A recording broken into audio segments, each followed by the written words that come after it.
Now we discuss about tandem accelerator. Accelerator क्या काम करता है कि जो चार्ज पार्टिकल्स हैं उनको हाई एनर्जी पे एसिलेट कराने के लिए यूज़ करते हैं हम। तो टेंडम एसिलेटर जो है वो वैन डी ग्राफ एसिलेटर का जो मॉडिफिकेशन है।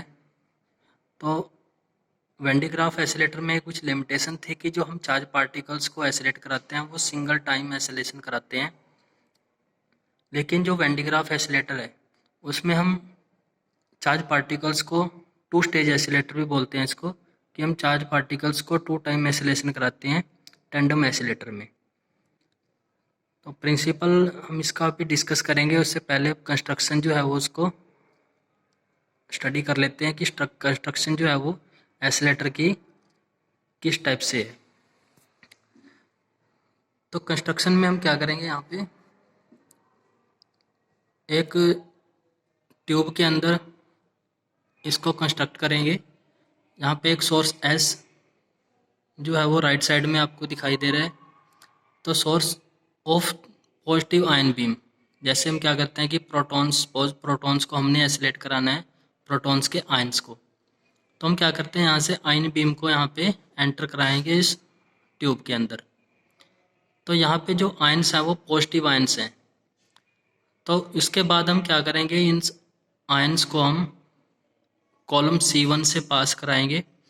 कॉलम C1 क्या करता है कि हर एक आयंस को टू इलेक्ट्रॉन यहाँ से हम ऐड करते हैं एक आयन के अंदर।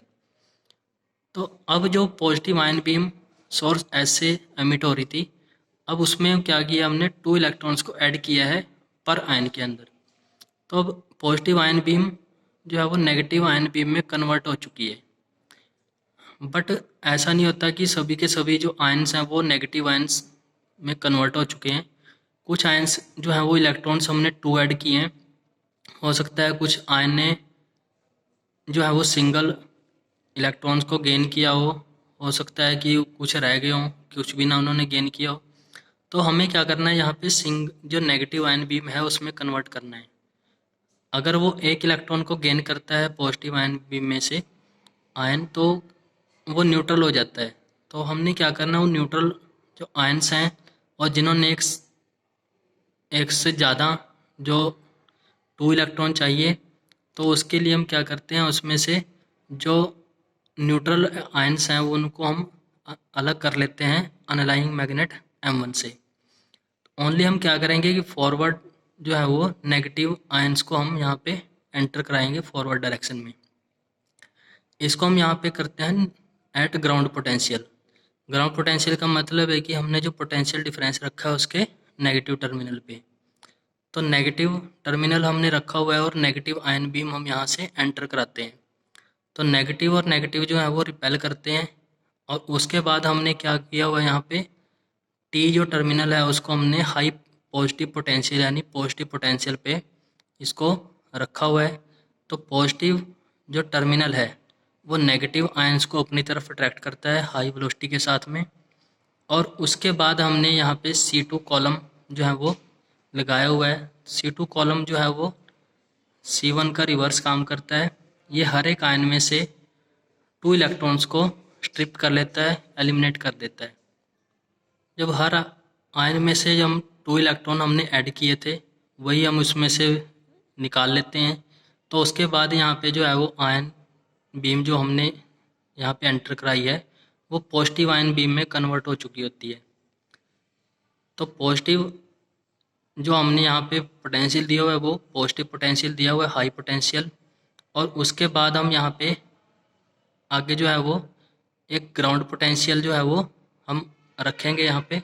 तो पॉजिटिव आयन बीम और ग्राउंड पोटेंशियल यानी नेगेटिव पोटेंशियल फिर से उसको अट्रैक्ट करता है। यहाँ पे जो है वो सेकंड टाइम एसिलेशन होता है चार्ज पार्टिकल्स का।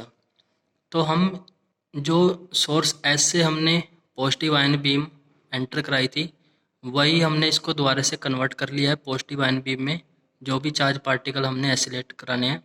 तो यहाँ पे जो है वो 2 टाइम्स में है वो एसिलेशन हुआ है चार्ज पार्टिकल्स का। उसके बाद फिर से हो सकता है कि किसी आयन में से एक इलेक्ट्रॉन रिमूव हुआ हो और हो सकता है किसी में से ना भी हुआ हो। तो फिर वो क्या करते हैं, हमने जो पॉजिटिव आयन बीम से अलग वाले पार्टिकल्स हैं यानी जो न्यूट्रल पार्टिकल्स हैं और जो अभी भी नेगेटिव आयंस हैं उनको हम रिमूव कर देते हैं अनलाइंग मैग्नेट M2 से। ओनली फॉरवर्ड डायरेक्शन में वही पार्टिकल्स जाएंगे जिनको हमने एसिलेट कराना है, जो सोर्स एस से हमने एंटर कराए थे, जो पॉजिटिव आयन बीम्स हैं। तो फिर हम ये हाई एनर्जी के साथ में चार्ज पार्टिकल्स एसिलेट हो चुके हैं।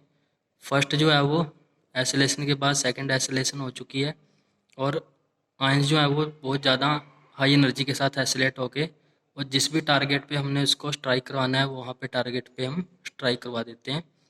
तो ये है इसकी कंस्ट्रक्शन। तो कंस्ट्रक्शन में अब हम इसका प्रिंसिपल डिस्कस करेंगे। प्रिंसिपल में क्या है कि in the first stage of acceleration के बारे में बात कर रहे हैं। द नेगेटिव आयंस जो है वो हमने जो सोर्स है पॉजिटिव आयंस का उसमें हमने 2 इलेक्ट्रॉन्स को ऐड करके जो कॉलम C1 से ऐड कराए थे, उसके बाद जो नेगेटिव आयंस हैं में कन्वर्ट हुए हैं उसके बारे में बात कर रहे हैं। जो हमने ग्राउंड पोटेंशियल पे रखे हुए हैं उनको हम क्या करते हैं, फर्स्ट स्टेज पे टूवर्ड से हाई पॉजिटिव वोल्टेज की तरफ हमने उसको एसिलेट कराते हैं। यानी यहाँ पे जो है वो सिंगल एसिलेशन का काम जो है वो हो चुका है कि ग्राउंड पोटेंशियल से हमने हाई पॉजिटिव वोल्टेज पे उसकी तरफ जो है वो एसिलेट करवा दिया हमने चार्ज पार्टिकल्स को। Then electrons are stripped off, जो हमने 2 इलेक्ट्रॉन्स हर एक आयन में हमने एंटर कराए थे उसको हम वापस निकाल लेते हैं। And negative ions are converted into positive ions, फिर से जो है वो negative ions positive ions beam में कन्वर्ट हो चुके होते हैं जिसको हमने एसिलेट कराना है। The accelerated positive ions are now directed towards the ground potential. तो हम फिर से उनको सेकंड एसिलेशन का काम करते हैं यहाँ पे कि जो एसिलेटेड पॉजिटिव आयंस हैं उनको हम फिर क्या करते हैं, ग्राउंड पोटेंशियल की तरफ एसिलेट कराते हैं। Thus charge particles are accelerated twice without increasing operating voltage। हमने यहाँ पे जो है वो चार्ज पार्टिकल्स को 2 टाइम्स एसिलेट भी करा दिया है और लेकिन जो ऑपरेटिंग वोल्टेज हमने यहाँ पे रखी हुई है वो विदाउट इंक्रीजिंग, हमने वोल्टेज में कोई इंक्रीज नहीं किया, फिर भी जो है वो चार्ज पार्टिकल्स को 2 टाइम हमने एसिलेट करवा दिया है। तो इसका प्रिंसिपल है। अब इसकी वर्किंग जो है वो बिल्कुल वही है जो अभी कंस्ट्रक्शन के लिए हमने बताया है। कंस्ट्रक्शन में आप लिखोगे कि एक इवैक्यूएटेड ट्यूब होती है। इवैक्यूएटेड ट्यूब में क्या करते हैं हम कि ओनली जो है वो चार्ज पार्टिकल जिनको हमने एसिलेट कराना है वही इसमें एंटर करेंगे, बाकी जो एयर है कोई भी अनदर पार्टिकल्स हैं वो हम यहाँ से रिमूव कर देते हैं, ताकि जब पार्टिकल्स जो आयन बीम है जिसको हमने एसिलेट कराना है वही इसमें से पास करें। अंदर एयर है, कोई भी पार्टिकल्स हैं वो जब वो एसिलेट हुए उसके बीच में कोई भी रिस्ट्रिक्शन ना आए। तो ये हमने इसके कंस्ट्रक्शन में एंड वर्किंग में लिखना है। तो हम क्या करते हैं कि सपोज हमने ऑक्सीजन के आयंस को एसिलेट कराना है। हम क्या करते हैं कि जब फर्स्ट एसिलेशन होता है चार्ज पार्टिकल्स का, तो हम जब ग्राउंड पोटेंशियल से हाई पोटेंशियल की तरफ फर्स्ट एसिलेशन कराते हैं, हम मान लेते हैं कि जो हमने पोटेंशियल रखा हुआ है वो 5 मिलियन इलेक्ट्रॉन वोल्ट जो है वो हमने इसको हाई पोटेंशियल पे रखा हुआ है।